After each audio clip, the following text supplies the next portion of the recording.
नमस्कार बच्चों, क्या हाल चाल। बढ़िया। तो हम लोग हमारे इस क्रम में आगे बढ़ रहे हैं और बहुत जल्दी मैग्नेटोस्टेट हम लोग ख़त्म करेंगे होपफुली। तो आज हम पढ़ेंगे वेक्टर पोटेंशियल के बारे में।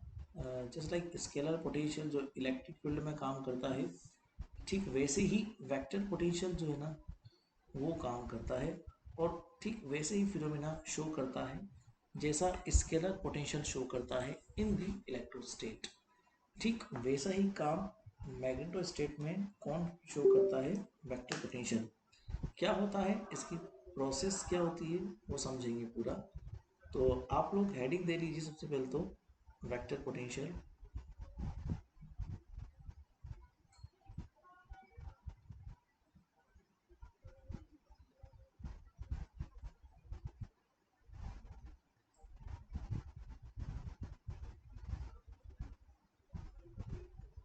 वेक्टर पोटेंशियल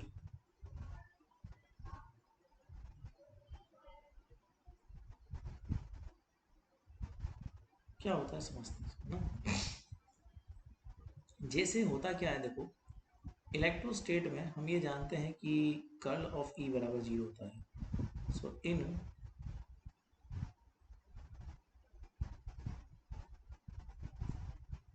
इलेक्ट्रोस्टेट आप ये जानते हो कि curl of E is equal to क्या होता है, जीरो होता है।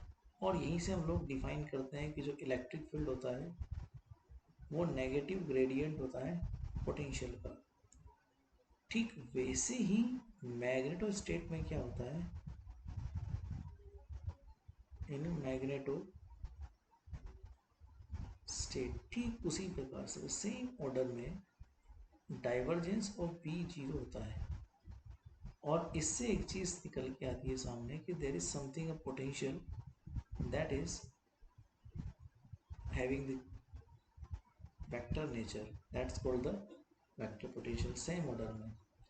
अब आपने ये बात जानी है कि एम्पियर का जो डिफरेंशियल लो होता है ना बेटा, वो इस तरीके से काम करता है, ये आप जानते हो। ठीक है। और अभी अभी आपने बोला है कि बी का वैल्यू क्या होता है, जो मैग्नेटिक फील्ड की सोलेनोइडल प्रॉपर्टी है, उस प्रॉपर्टी के चलते बी बराबर कर्ल ऑफ ए होता है। और कर्ल ऑफ ए की वजह से अगर मैं इस कर्ल ऑफ ए को ऊपर पुट करूँगा, सो कर्ल ऑफ ए यहाँ पर निकल के आ जाएगा, which means that mu naught J vector. अब हम ये जाते हैं A cross B cross C बराबर क्या होता है, back minus cab. Back minus cab का मतलब होता है del del dot A minus del dot A मतलब डेल टू ए। ठीक है, is equal to mu naught J. अब जैसे इरोटेशनल सोलेनोइडल नेचर का मतलब होता है डाइवर्जेंस ऑफ बी बराबर जीरो, ठीक उसी प्रकार से मैग्नेटो स्टेट में डाइवर्जेंस ऑफ ए भी जीरो ही होता है। मतलब कहने का ये है मतलब कि इन मैग्नेटो स्टेट, यहाँ आ जाओ, इन मैग्नेटो स्टेट जैसे हमारे पास सोलेनोइडल होता है मैग्नेटिक फील्ड, ठीक वैसे ही सोलेनोइडल नेचर का होता है आपका ए बी। ठीक है ना। और इसी ऑर्डर में हम ये बोल सकते हैं कि डेल टू ए का जो वैल्यू होता है वो माइनस ऑफ म्यू नॉट जे की तरफ वर्क करता है। बस ये ठीक वैसी इक्वेशन है जैसी पॉइजन इक्वेशन थी आपकी इलेक्ट्रोस्टेट में, याद आ रहा है, del two phi is equal to minus या minus rho upon epsilon naught. बस रो चार्ज डेंसिटी थी, या जे करंट डेंसिटी है। मैंने आपको पहले ही बोला है वन अपॉन एप्सिलॉन मतलब म्यू की तरह रिप्लेस कर दो, तो म्यू बराबर वन अपॉन एप्सिलॉन, सिंपल सी बात है। और फाइव की जगह ए की जगह फाइव, सेम इक्वेशन है। तो इसी को बोलते हैं Poisson equation for मैग्नेटोस्टेट।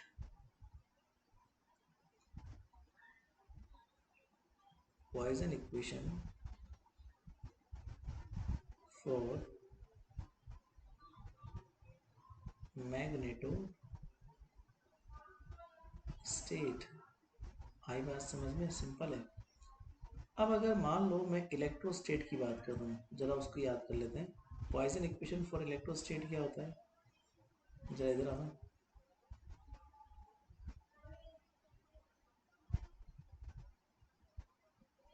Poisson equation for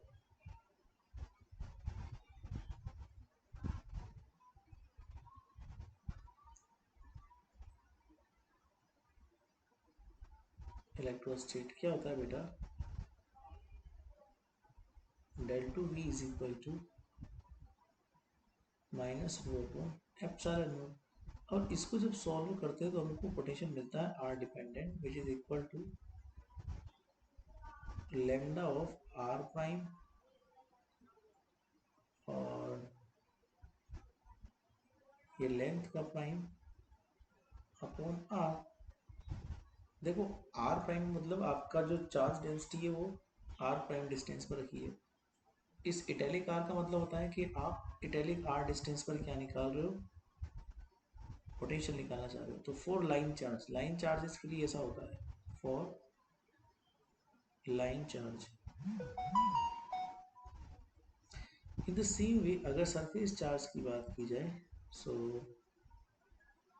we R is equal to integration of sigma R prime D A prime upon R for volume for surface charge.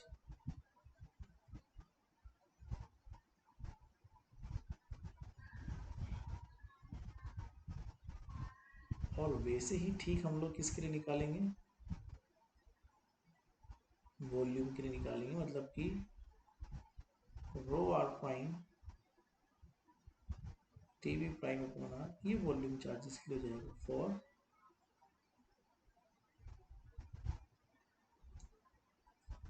Volume charges या फिर वो volume charge. ठीक है। इसी क्रम में अब जब ये बात बोल रहे हैं कि सब चीज़ें इलेक्ट्रोस्टेट की मैग्नेटोस्टेट से सेम होती है, तो क्या हम इस तरह के सॉल्यूशन सेम नहीं लिख सकते? अरे बिल्कुल लिख सकते हैं। कैसे लिख सकते हैं? देखो, जैसे आपके पास लाइन चार्ज होता है, ठीक वैसे ही हम लोग लाइन करंट के लिए बात कर सकते हैं, हम लोग सरफेस करंट के लिए बात कर सकते हैं, और हम लोग वॉल्यूम करंट के लिए बात कर सकते हैं। जहाँ पर 1/एप्सिलॉन आएगा वहाँ पर म्यू आ जाएगा। बहुत सिंपल सी बात है। ऐसा करते करते हम निकाल सकते हैं। जरा निकालते हैं तो so in the same way we can say that अगर ए वेक्टर पोटेंशियल निकालना है आपको तो वैसे निकल जाएगा mu naught upon 4 pi and I of D L upon R for line current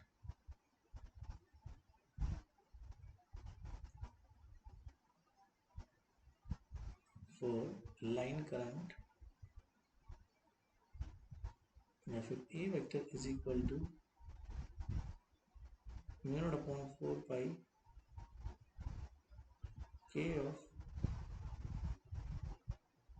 D A upon R for surface current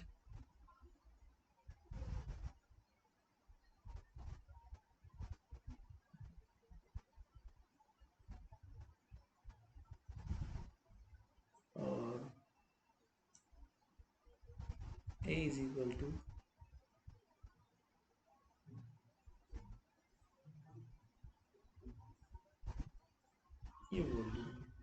ये volume है ना बेटा, for volume current.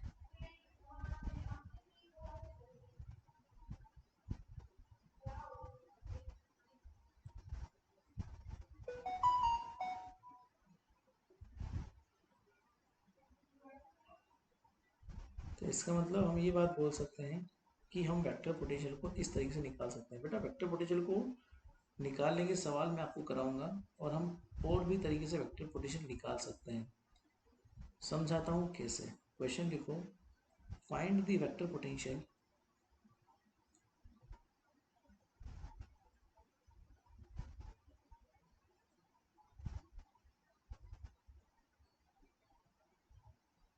Find the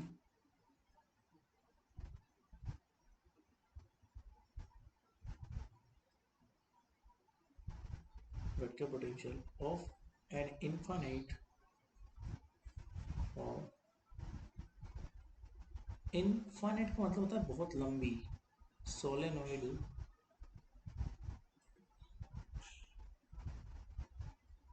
with with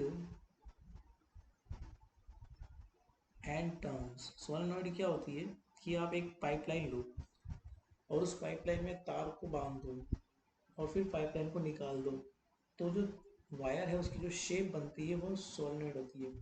अब टर्न मतलब आपने उसको कितनी बार लपेटा है इस सिलेंडर के ऊपर, वो नंबर ऑफ टर्न्स कहलाते हैं। Per unit length per unit length with radius r and current I with radius r and current I समझाता हूँ मैं आपको ना, इसके लिए कैसे निकलेंगे। देखना, हमारे पास क्या है, एक सोलेनोइड है जो खुद सिलेंड्रिकल शेप में होती है वो ना,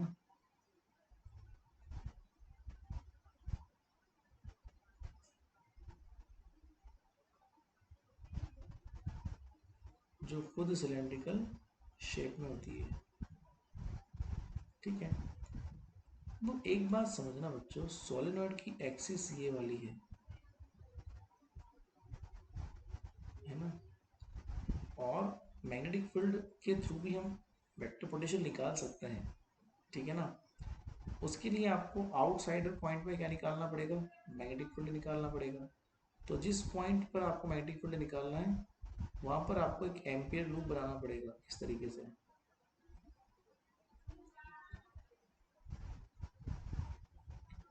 मान लो मुझे आउटसाइडर किसी पॉइंट पर क्या निकालना है, मैग्नेटिक फील्ड निकालना है, तो यहाँ पर मैं एम्पियर लूप बना दिया और फिर उसके बाद में हमें इस आर पॉइंट पे निकालना है और ये इसकी रेडियस कैपिटल आर है, ठीक है। तो मेरा पहला केस ये है कि मुझे आर ग्रेटर देन आर पर ही पोटेंशियल निकालना है, वेक्टर पोटेंशियल। तो जो फॉर्मूला बनता है जिससे हम निकाल सकते हैं वही होता है बेटा कि magnetic flux is equal to जो क्लोज लूप है उसमें वेक्टर पोटेंशियल का line integral is equal to close surface के अंदर मैग्नेटिक फील्ड का फ्लक्स, फ्लक्स मतलब बी डॉट डी एस। इस तरीके से निकल जाता है, इससे हम निकाल सकते हैं। तो ए जो एम्पियर लूप है उसका लाइन देखना होता है, एम्पियर लूप का लाइन तो इतना ही है, और बी यहाँ पर हमको सरफेस लेना है, ठीक है। सरफेस वहाँ का लिया जाता है जहाँ पर करंट है, तो ये तो ठीक है ए 2πr, बट सरफेस वो ले लो जहाँ पे करंट है। तो करंट कहाँ पर है बेटा, करंट तो बेटा n टाइम्स है, करंट n टाइम्स है, ठीक है, πr² की।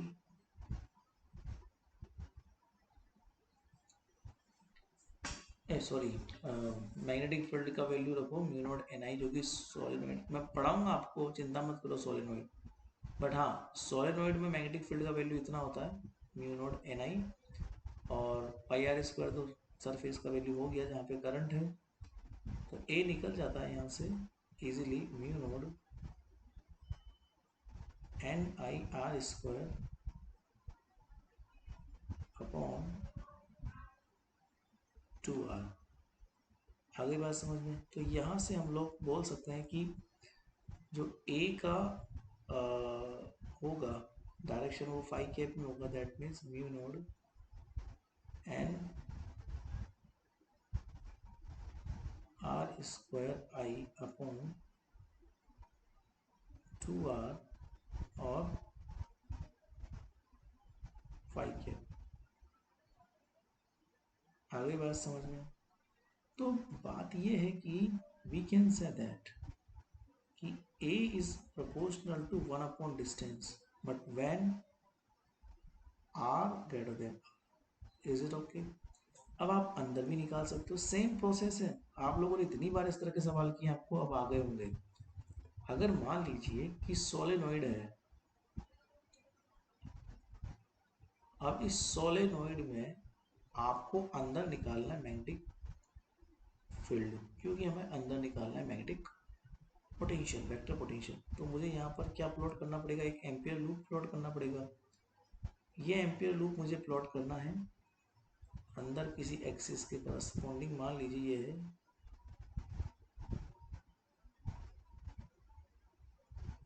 तो यहाँ से यहाँ तक का जो डिस्टेंस है वो तो कैपिटल आर है, और ये स्मॉल आर है जहाँ पे आपको निकालना है। तो हम ये बोल सकते हैं कि same process, phi is equal to A dot D L, ampere loop का लाइन आएगा यहाँ पे, is equal to surface B dot D L,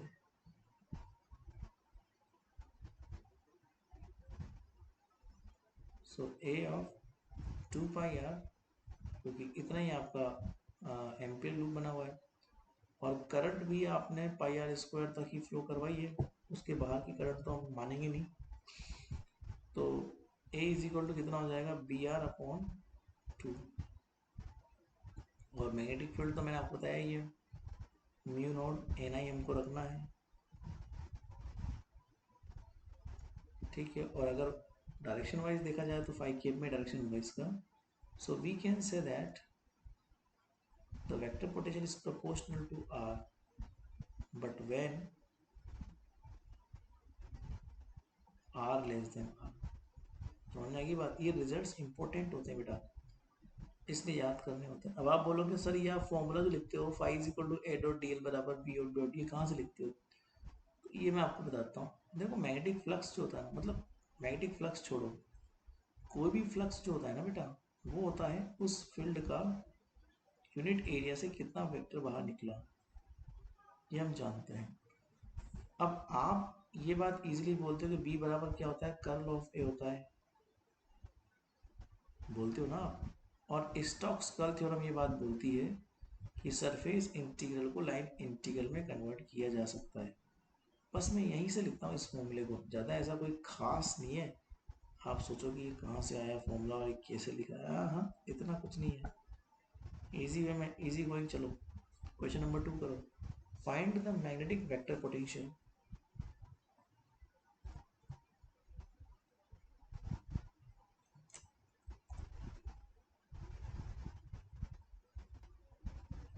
find the magnetic vector potential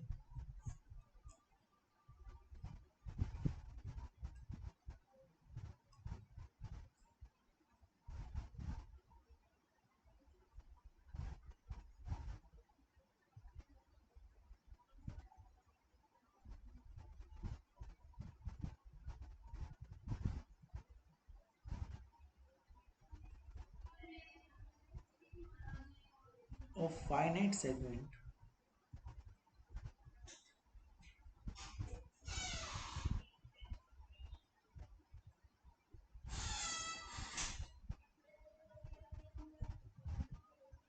of a straight wire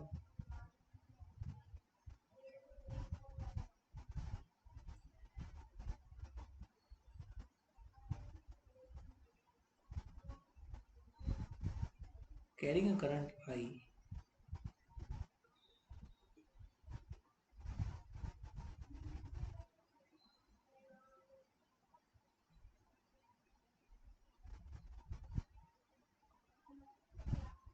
put the wire on z axis, put the wire on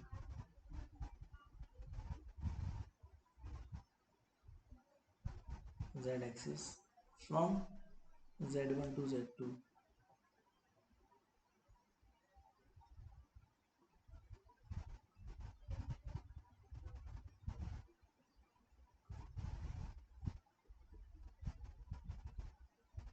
from z1 to z2। समझाता हूँ है ना।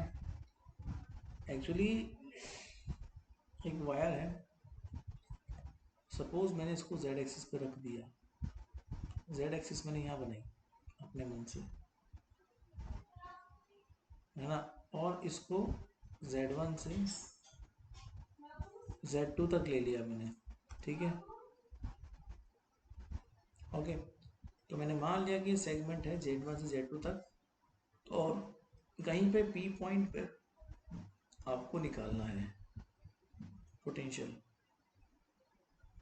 एक quantity distribution है बेटा, एक साथ नहीं निकाल सकते इसको हम लोग को, हर बार की तरह मान लीजिए r डिस्टेंस पर है तो हमको z डिस्टेंस पर एक एलिमेंट मानना पड़ेगा dz लेंथ का, और इस एलिमेंट की वजह से हम p पॉइंट पर क्या निकाल सकते हैं, पोटेंशियल निकाल सकते हैं। उसके लिए आपको ये डिस्टेंस चाहिए होती है, मैं मान लेता हूँ ये डिस्टेंस r है, इटैलिक r, ठीक है। तो हमने ये बात जानी है, मैंने आपको बताया है कि वेक्टर पोटेंशियल जो होता है ना, a at the distance r is simply equal to mu naught upon 4 pi, and due to this line current is simply equal to this।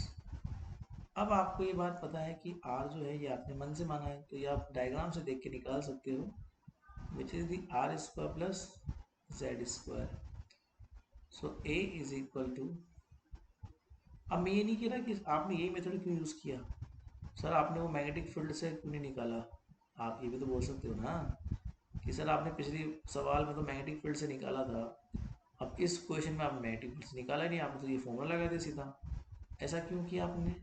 क्योंकि बेटा आप अगर मुझे बता दो कि यहाँ पे सिमेट्री बन रही है एम्पियर लूप के लिए, और यहाँ पे मुझे मैग्नेटिक फील्ड पता है इस वायर की वजह से, तो मैं मैग्नेटिक फील्ड से निकाल दूँ, मुझे कोई आपत्ति नहीं है। बट प्रॉब्लम क्या है, हम वायर की वजह से मैग्नेटिक फील्ड जानते हैं, बट जो जानते हैं वो कॉम्प्लिकेटेड है। अगर थीटा पता होता, थीटा 1 थीटा 2, तो आसान पड़ता, बट नहीं पता थीटा 1 थीटा 2, और जो हम जानते हैं मैग्नेटिक फील्ड वो कॉम्प्लिकेट होता है, इसलिए ये इजी तरीका है निकालने का डायरेक्टली, है ना। एम्पियर लूप बन जाता तो बहुत अच्छी बात थी, पर एम्पियर लूप की सिमेट्री नहीं बन पा रही ना बेटा, इसलिए नहीं हम कर सकते। और इसको सोल्व करो, ए, अरे हाँ, सोल्व करने से पहले तो इस इंटीग्रेशन का वैल्यू आता क्या है,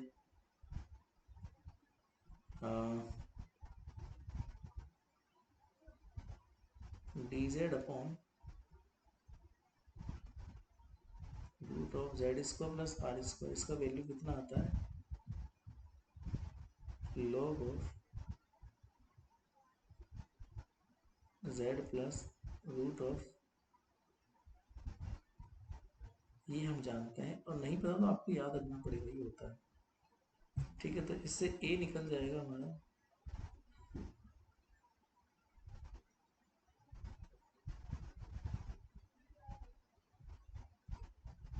और upper limit minus lower limit put करेंगे तो log a minus log b बराबर log a अपॉन b होता है बेटा, तो log a अपॉन b वाला हम लोग काम कर लेंगे।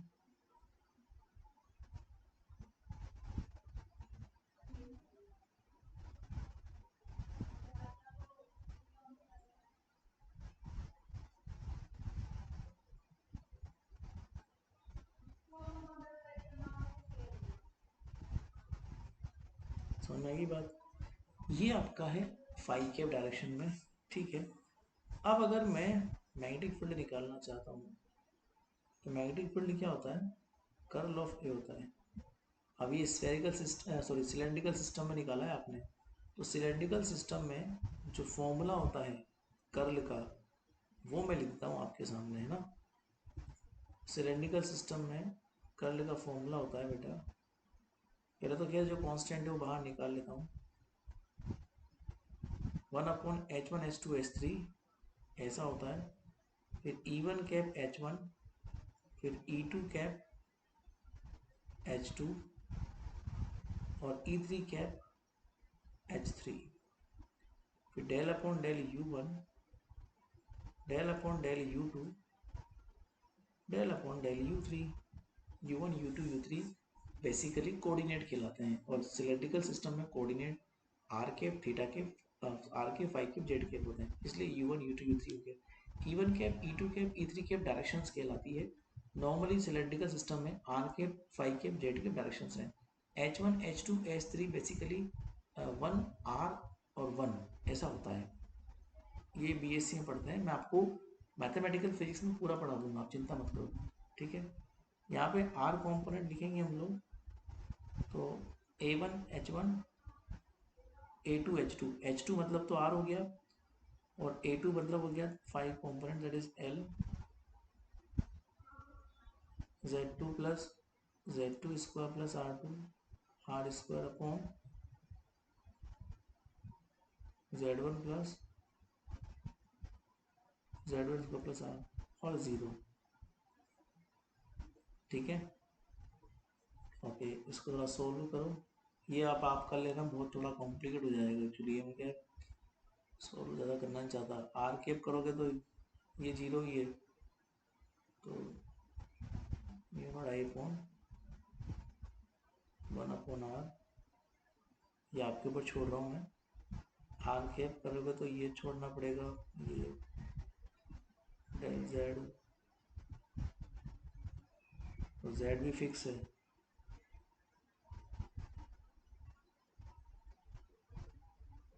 फिर लिखना पड़ेगा यहाँ पे वैल्यू, फिर माइनस आर फाइव केप रखना पड़ेगा, ये तो पूरा ही 0 आएगा, प्लस जेड केप रखना पड़ेगा, इसमें डेल अपॉन डेल आर आएगा, तो डेल अपॉन डेल आर आएगा, तो आर का तो आर के रेस्पेक्ट में इतना हो जाएगा,